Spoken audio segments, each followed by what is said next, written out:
Olá, bem-vindo meu irmão, minha irmã. É um prazer estar aqui com vocês novamente. Vamos mais uma vez nos preparar, ensaiar para a proclamação da palavra no próximo domingo, o quarto domingo da quaresma desse ano C. Aqui é o professor João Antônio mais uma vez. As minhas redes sociais estão aqui, @professor João Antônio. Me siga lá no Instagram, no Telegram, tá certo?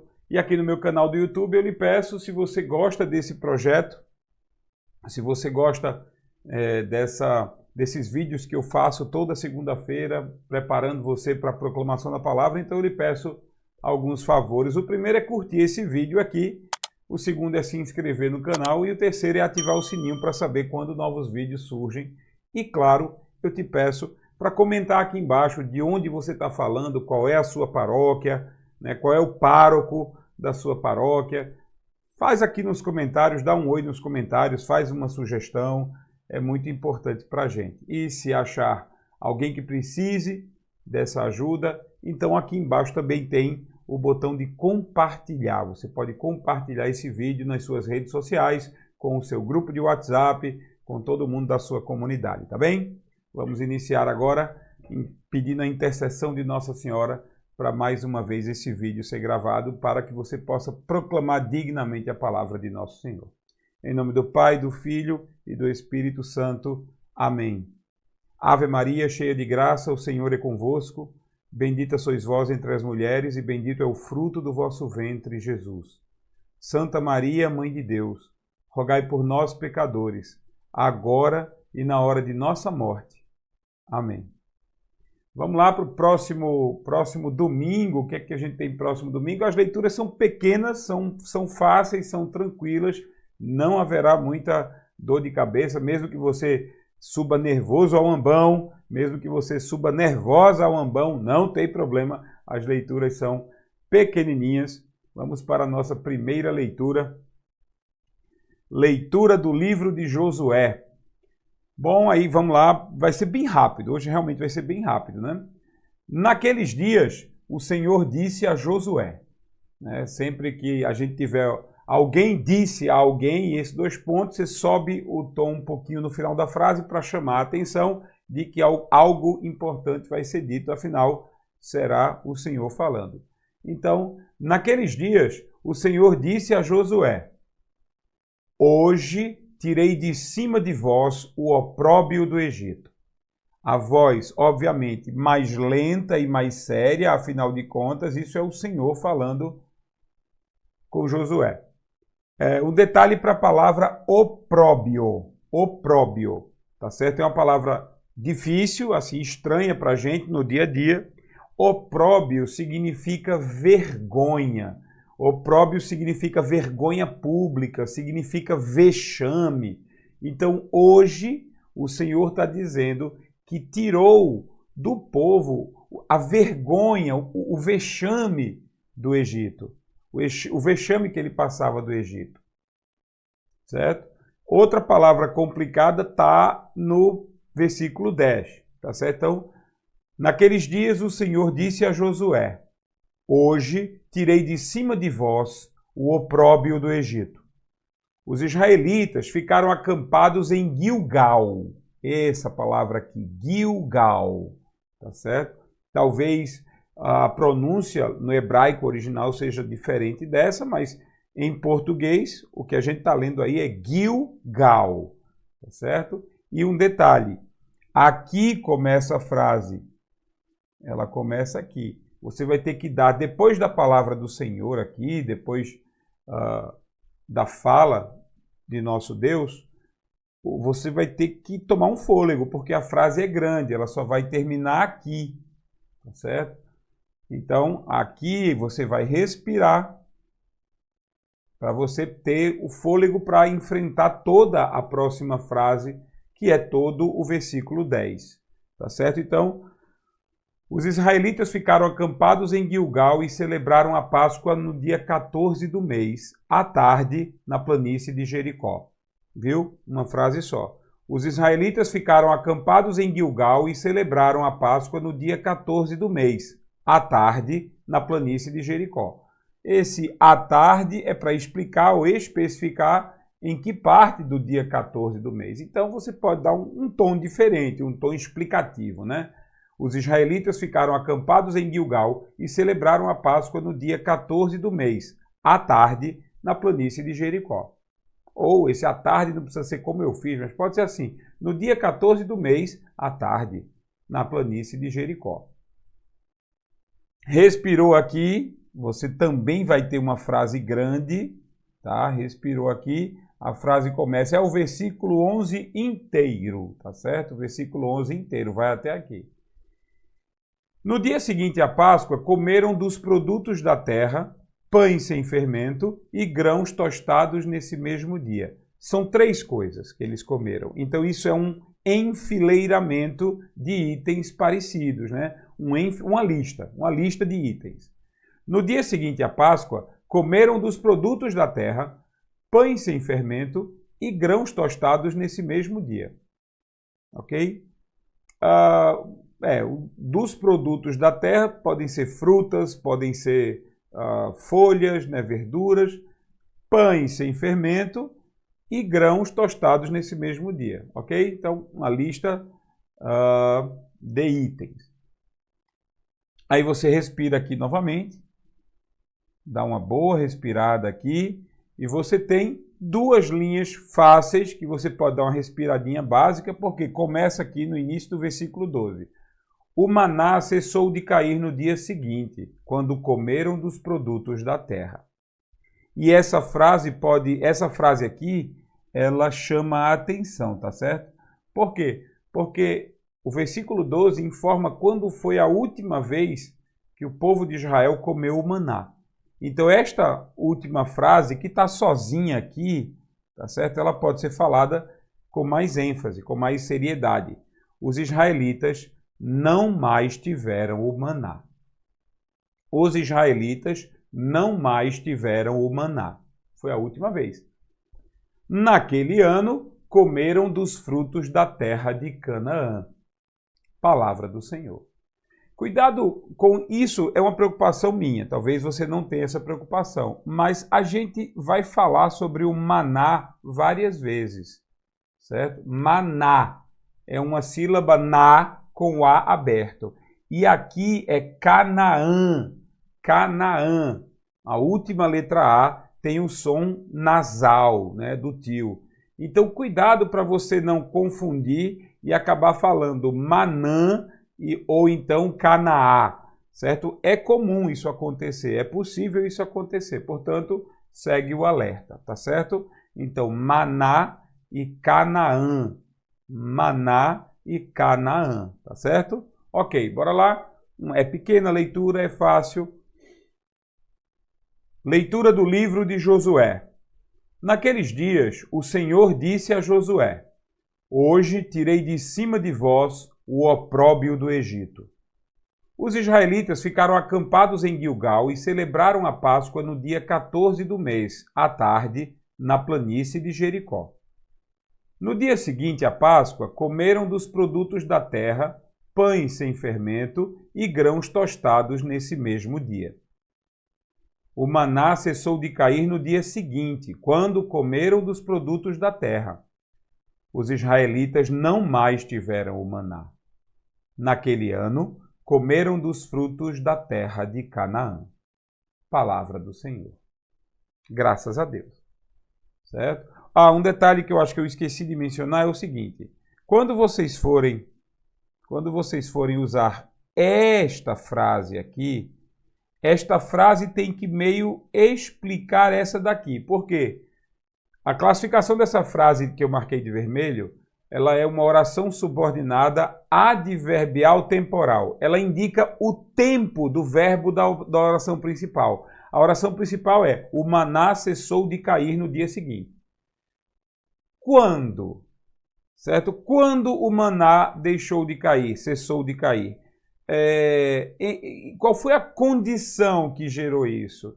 Em que tempo gerou isso? Foi justamente quando eles comeram dos produtos da terra. Quando eles comeram dos produtos da terra, eles já podiam se alimentar do que a terra dava, então Deus não precisava mais mandar o maná do céu. Então foi quando o maná parou de cair, cessou de cair. Então essa frase, ela tem uma entonação de explicação. O maná cessou de cair no dia seguinte, quando comeram dos produtos da terra. O maná cessou de cair no dia seguinte, quando comeram dos produtos da terra, certo? Então essa frase é uma explicação para indicar o tempo, ou meio o porquê de o maná ter cessado de cair, tá certo? Ok, primeira leitura. Ensaie bastante, tá certo? Não é porque a leitura é pequena e parece fácil que você vai deixar de ensaiar, né? Lembra o que disse a segunda leitura do domingo passado? De ontem, né? Do domingo ontem, o nosso terceiro domingo da quaresma. Aquele que acha que está de pé, cuidado para não cair. Isso tem a ver com a nossa crença de que estamos prontos, né? De que não precisamos nos corrigir, não precisamos melhorar. Cuidado com isso. Bora lá. Nossa segunda leitura é a continuação, ou mais uma parte da carta de São Paulo aos Coríntios, né? Então, vamos lá. Irmãos, sempre a chamada da maioria das cartas de São Paulo começa assim, quando ele escreve a uma comunidade, né? Irmãos, se alguém está em Cristo, é uma nova criatura.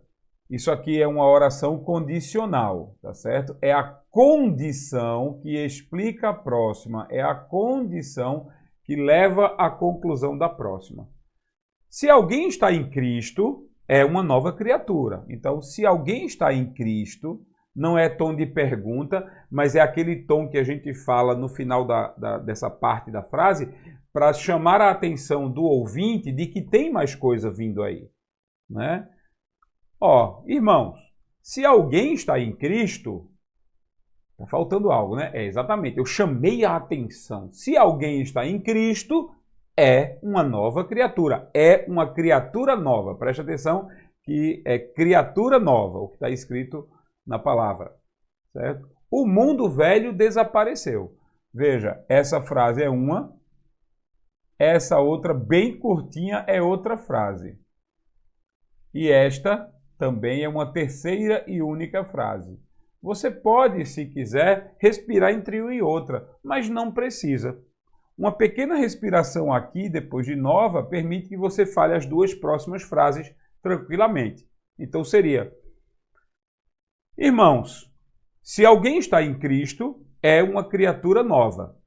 O mundo velho desapareceu. Tudo agora é novo. Então, uma ênfase nessa frase aqui. Uma ênfase nessa frase, já que ela é o centro.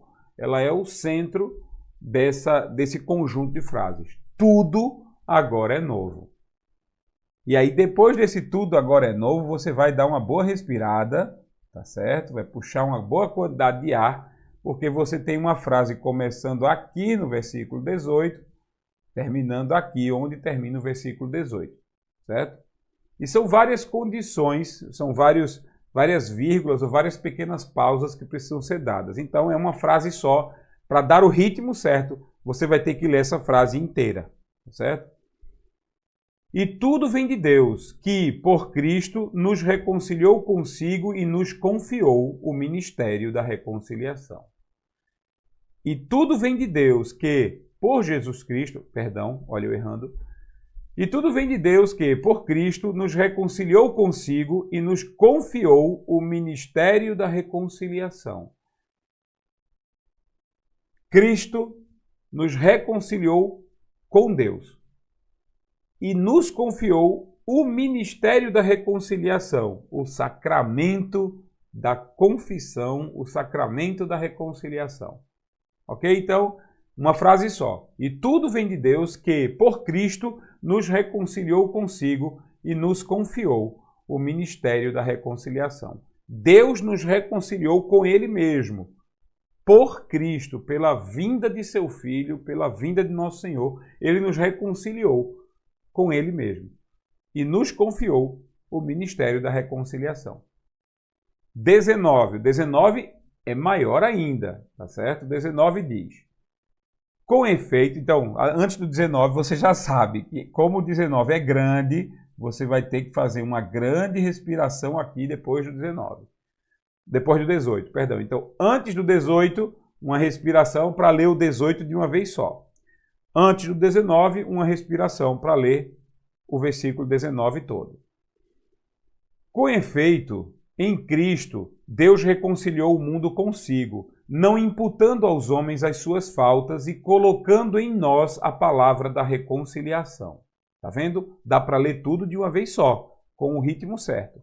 Com efeito, em Cristo, Deus reconciliou o mundo consigo, não imputando aos homens as suas faltas e colocando em nós a palavra da reconciliação. Aí você respira de novo, porque vem o 20, né? Aí você respira de novo. Só que o 20 é dividido em 2 pontos, 2 frases importantes. A primeira tem 2 linhas. Somos, pois, embaixadores de Cristo e é Deus mesmo que exorta através de nós. Exorta. É Deus quem explica, é Deus quem ensina, é Deus quem forma, certo? É Ele que nos ensina. É Deus mesmo que exorta através de nós. Em nome de Cristo, nós vos suplicamos, deixai-vos reconciliar com Deus. Então veja, daqui para cá, pode ser lido com um tom de carinho, um tom de acalmar. Somos, pois, embaixadores de Cristo e é Deus mesmo que exorta através de nós.